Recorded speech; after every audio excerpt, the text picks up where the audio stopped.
Dear student, कैसे हैं? स्वागत करते हैं हम नासिर सर के साथ यूट्यूब चैनल में। फ्रेंड, अभी हम आप लोग को इस वीडियो में हिस्ट्री सब्जेक्ट जो है उसका हम अभी ऑब्जेक्टिव बताने जा रहे हैं। दोस्तों, ये जो ऑब्जेक्टिव आपको बताएंगे ये परीक्षा की दृष्टि से है, यानी एग्जाम में पूछने का ज़्यादा चांसेज है। दोस्तों, शुरू से लेकर लास्ट तक वीडियो देखिए, इसमें से एग्जाम में जरूर ऑब्जेक्टिव आएगा।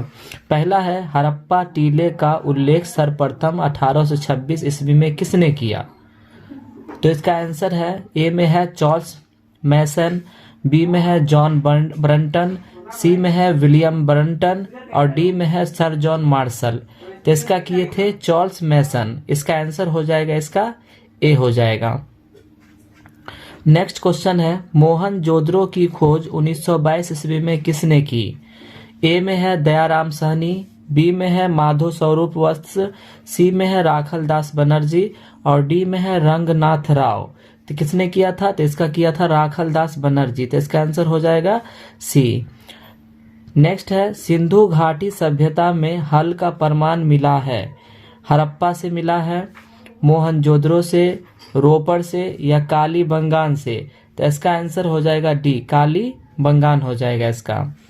नेक्स्ट है, हड़प्पा सभ्यता में अवतल चक्की पर किस पुराविद ने प्रकाश डाला है?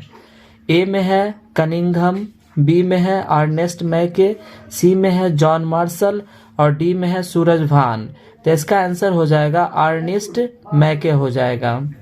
क्वेश्चन नंबर 5 है, सिंधु घाटी के निवासियों को किस धातु का ज्ञान नहीं था? सोना, बी में है चांदी, सी में है लोहा, डी में है तांबा। तो उसे किसका ज्ञान नहीं था? उसे लोहा का ज्ञान नहीं था। तो इसका आंसर हो जाएगा सी हो जाएगा इसका आंसर। इसका जो नेक्स्ट क्वेश्चन है, मोहनजोदड़ो किस भाषा का शब्द है?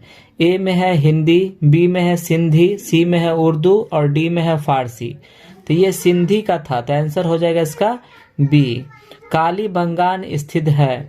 ए में है सिंध में, बी में बंगाल में, सी में है उत्तर प्रदेश में और डी है राजस्थान में।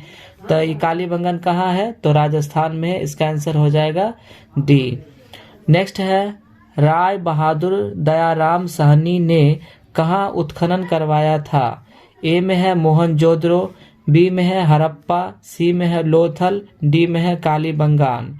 तो कहाँ करवाया था? तो ये हड़प्पा में करवाया था। इसका आंसर हो जाएगा बी। निम्नलिखित हिंदू देवताओं में से कौन सैंधव सभ्यता का प्रमुख देवता था? गणेश, बी में है शिव, सी में है विष्णु, डी में है वरुण। तो कौन था? इसका शिव था। तो आंसर हो जाएगा शिव। सिंधु घाटी सभ्यता किसके समकालीन नहीं मानी जाती है? ए में है चीन की सभ्यता के, बी में है मिस्र की सभ्यता, सी में है मेसोपोटामिया की सभ्यता और डी में है क्रीट की सभ्यता। तो ये क्रीट की सभ्यता के समकालीन नहीं था। इसका आंसर हो जाएगा डी। नेक्स्ट क्वेश्चन है, हड़प्पा सभ्यता किस युग की सभ्यता है? ए में है पूर्व पाषाण युग, बी में है नव पाषाण युग, सी में है लौह युग और डी में है कांस्य युग। तो ये था कांस्य युग का था। इसका आंसर हो जाएगा डी हो जाएगा। हड़प्पा सभ्यता का सबसे बड़ा नगर कौन था? ए में है मोहनजोदड़ो, बी में है कालीबंगान, सी में है लोथल और डी में है रंगपुर। तो इसका हो जाएगा मोहनजोदड़ो। इसका ए आंसर हो जाएगा। नेक्स्ट है, पुरातत्व के अंतर्गत निम्न में से कौन एक नहीं है? ए में है साहित्य, बी में है सिक्के, सी में है अभिलेख और डी में है भनावेश। तो इसका हो जाएगा ए हो जाएगा, साहित्य हो जाएगा इसका। नेक्स्ट क्वेश्चन है, किस शिलालेख से अशोक द्वारा कलिंग विजय का पता चलता है? ए में है प्रथम, बी में है 5वें, सी में है 10वें और डी में है 13वें। तो 13वें से पता चलता है। इसका आंसर हो जाएगा डी हो जाएगा। किस विद्वान ने मात्र अभिलेखों के आधार पर अशोक का इतिहास लिखने का सलाध्य प्रयास किया था? ए में है विसेंट स्मिथ, बी में जेम्स प्रिंसेज, सी में है काशी प्रसाद जायसवाल और डी में है देवदत्त रामकृष्ण भंडाकर। तो इसका आंसर हो जाएगा डी हो जाएगा, देवदत्त रामकृष्ण भंडाकर। मौर्य कला का निम्न में से कौन सर्वाधिक महत्वपूर्ण नमूना है? ए में है चैत्य, बी में है स्तूप, सी में है गुहा वास्तुकला, डी में है स्तंभ। तो इसका क्या होगा? तो इसका हो जाएगा डी, स्तंभ हो जाएगा। 8 नंबर में है इंडिका की रचना किसने की? ए में है कौटिल्य, बी में है मेगास्थनीज, सी में है अलबरूनी और डी में है इत्सिंग। तो किसने किया था? तो इसका किया था बी, मेगास्थनीज किया था। नेक्स्ट है प्रयाग प्रशस्ति की रचना किसने की थी? कालिदास, बी में है वानभट्ट, सी में है हरिसेन और डी में है पतंजलि। तो किसने किया था? तो इसका हो जाएगा हरिसेन, इसका सी आंसर हो जाएगा। गुप्तों के काल में कौन चीनी यात्री भारत आया था? ए में है ह्वेनसांग, बी में है फरहान, सी में है इतिसंग और डी में है वांग हेंत्से। तो किसने आया था? तो फरहान आया था। तो इसका आंसर हो जाएगा बी। नेक्स्ट क्वेश्चन है भारतीय इतिहास का कौन सा काल स्वर्ण काल के नाम से जाना जाता है? ए में है मौर्य काल, बी में है गुप्त काल, सी में है मुगल काल और डी में है अंग्रेजों का काल। तो गुप्त काल जो था ये स्वर्ण काल है, आंसर हो जाएगा इसका बी।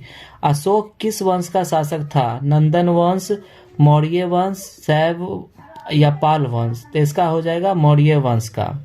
तो इसका बी आंसर हो जाएगा। कौटिल्य की कीर्ति है मेघदूत, अर्थशास्त्र, मालविकाग्नि मित्र या ऋतु संसार। तो इसका हो जाएगा अर्थशास्त्र, इसका बी आंसर हो जाएगा। मेगास्थनीज भारत में किसके दरबार में आया था? ए में है चंद्रगुप्त मौर्य, बी में है बिंदुसार, सी में है अशोक और डी में है पुष्यमित्र शुंग। ये किसके आया था? तो ये आया था चंद्रगुप्त मौर्य के समय में आया था। नेक्स्ट है समुद्रगुप्त की जानकारी होती है। ए में है मथुरा अभिलेख, बी में है प्रयाग प्रशस्ति, सी में है बंसखेड़ा अभिलेख और डी में है ऐहौल अभिलेख। तो इसका आंसर हो जाएगा बी, हो जाएगा प्रयाग प्रशस्ति हो जाएगा। क्वेश्चन नंबर 16 पाटलिपुत्र की स्थापना किसने की थी? ए में है बिंबिसार, बी में है उदयन, सी में है अजातशत्रु, डी में है चंद्रगुप्त मौर्य। तो इसका किया था उदयन, इसका हो जाएगा आंसर बी। नेक्स्ट क्वेश्चन है नवरत्न किस शासक के दरबार में रहते थे? ए में है अशोक, बी में है कनिष्क, सी में है समुद्रगुप्त और डी में है चंद्रगुप्त विक्रमादित्य। तो इसका आंसर हो जाएगा डी। अभिज्ञान शकुंतलम के रचनाकार हैं। ए में है कालिदास, बी में है वानभट्ट, सी में है आशुघोष, डी में है कौटिल्य।